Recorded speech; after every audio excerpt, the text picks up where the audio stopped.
Je suis en pleine discussion avec Véronique Lalande parce que vous savez, c'est elle qui, dans la région de Québec, a dénoncé et a poussé, en tant que citoyenne responsable, le problème de poussière rouge, de poussière de nickel dans le quartier Limoilou, et aussi dans d'autres quartiers environnants.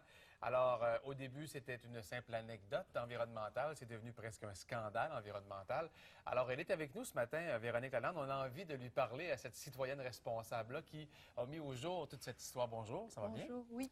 Vous êtes une maman à la maison. Je suis une maman à la maison et sur la route en ce moment. Oui, parce que cette énergie-là, mise à faire en sorte que cette poussière de nickel arrête de se répandre dans votre quartier, est extrêmement exigeante pour vous. Vous vous y donnez beaucoup de temps, beaucoup de...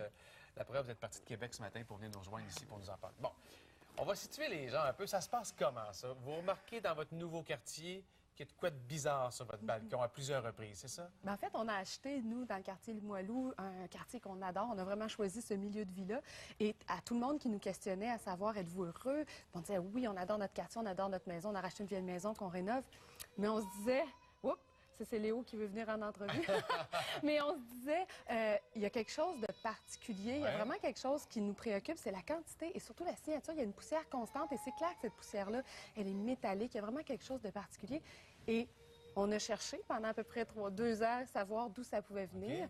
Et là, le 26 octobre au matin, on se lève, je sors dehors et là, non seulement il y a de la poussière, mais cette poussière-là, elle est rouge et elle recouvre tout. Elle est plus importante que les journées précédentes. Et là, c'est pas votre fils, Elle d'ailleurs, est- Léo, qui s'en met dans les mains puis qui en a dans le visage. Bien, on est allé se promener pour chercher une mop parce que franchement, il fallait nettoyer. Et là, en se promenant, Léo tapait sur la petite tablette de sa poussette et je me suis rendu compte que ses mains étaient rouges parce qu'au départ, je pensais que c'était juste mon balcon. Tu sais. Je me disais, il y a peut-être eu quelque chose de très local. Et c'est en se rendant que je me suis rendu compte que là, bien, il y en avait dans ses mains, il y en avait dans le visage. J'ai lavé ses mains.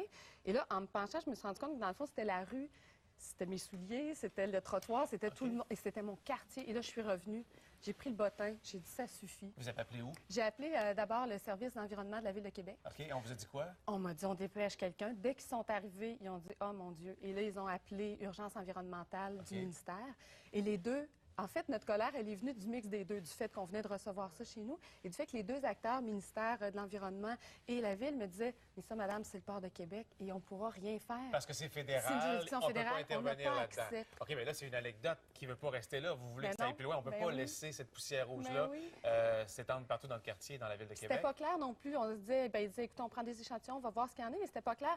On disait, on va savoir des nouvelles, est-ce que vous allez nous rappeler? Puis là, c'était comme pas clair. Alors on s'est dit, on va prendre nos échantillons, on va vraiment savoir ce qui nous est tombé dessus. Comme citoyen responsable, Ben oui. vous et votre conjoint, vous faites analyser la poussière rouge. Oui. Et qu'est-ce qu'on vous dit de cette poussière rouge-là? Bien, en fait, on reçoit les résultats, puis là, on les compare, parce que quand on reçoit des résultats, c'est des chiffres, ça ne veut pas rien dire. Et là, on compare ça avec 20 études dans le monde qui ont documenté la poussière de rue, la présence des métaux, et on se rend compte qu'on est hors catégorie. Pour des choses comme le nickel, entre autres, le cuivre, le zinc, nos taux sont tellement élevés qu'on dépasse des villes comme New York, comme New Delhi, comme Manchester, donc des villes très, très industrialisées. Donc, un taux trop élevé, De donc métaux dangereux lourds. pour la santé, j'imagine. Bien, à ce moment-là, on ne le sait pas encore. On sait juste qu'il y a vraiment un signal d'alarme puis que c'est pas normal. Là. Tu sais, quand tu as des villes très industrialisées avec des taux, par exemple, de 121, puis que tu arrives à Québec puis tu as 674, tu te dis, comment ça se peut? Ouais. Et là, on a commencé, on a la compagnie et le port ont dit que c'était un malheureux incident isolé, alors que nous, on sait qu'on en reçoit en continu.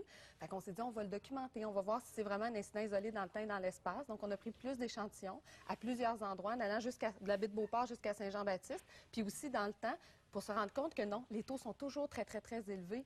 Et à partir de là, on s'est dit, il y a vraiment une problématique, on va la pousser plus loin. OK. Alors, on voit la carte de Limoilou. Le port de Québec, il est juste... C'est la baie de Beauport, donc c'est la grosse Juste bulle en ici. haut à droite, là, Oui. c'est ça. Et sur l'autre carte qu'on a aussi, on voit que ça s'étend de l'autre côté du fleuve Saint-Laurent, à Lévis, et aussi encore un peu plus haut du côté de Beauport. En fait, ça suit les vents. Alors là, vous avez vraiment des outils en main, là. La poussière est dangereuse, Oui. et le pourcentage est beaucoup trop élevé, 6 à 10 fois plus élevé que dans des cas déjà dangereux. Alors, vous faites quoi? Vous appelez au gouvernement à nouveau?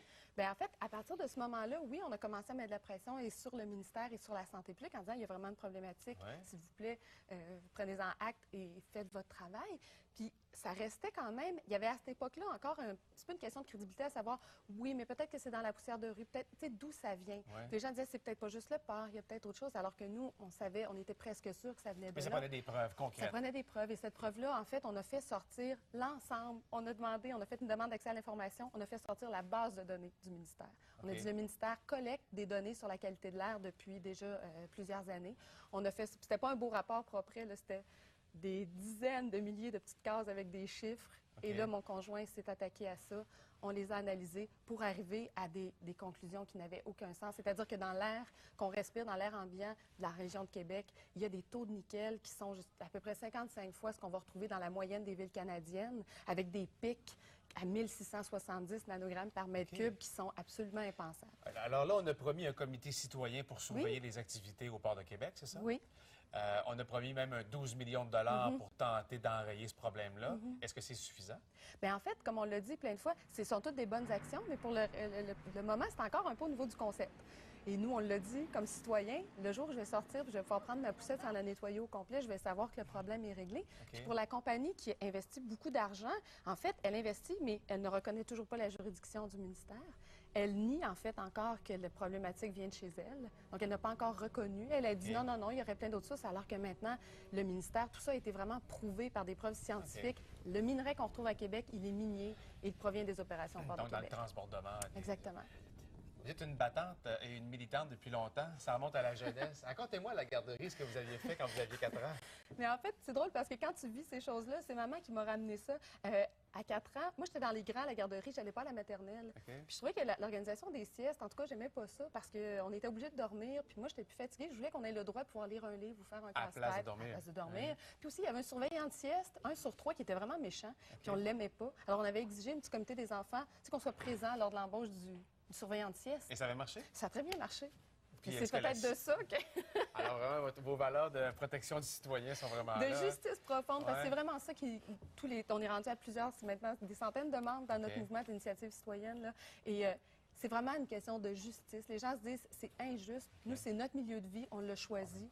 Et vraiment, on veut que ce droit-là, en fait, de vivre en ville soit respecté. Mais bravo, félicitations. Ça demande beaucoup Merci. d'énergie personnelle quand on est David contre Goliath. Et ça vous a valu la une du Devoir, d'ailleurs, cette semaine. C'est un beau souvenir, ça. Oui. Il est un peu barbouillé, mais ajoutez-là votre scrapbooking Oh, à la c'est maison à gentil. souvenir. Merci. Merci. Et lâchez pas, Véronique. Merci. Les politiciens doivent vous courir après ces temps-ci. Ah oui, Imagine, hein? Ils veulent vous avoir dans leur parti. un peu. Ah, voilà, c'est ce que je pensais.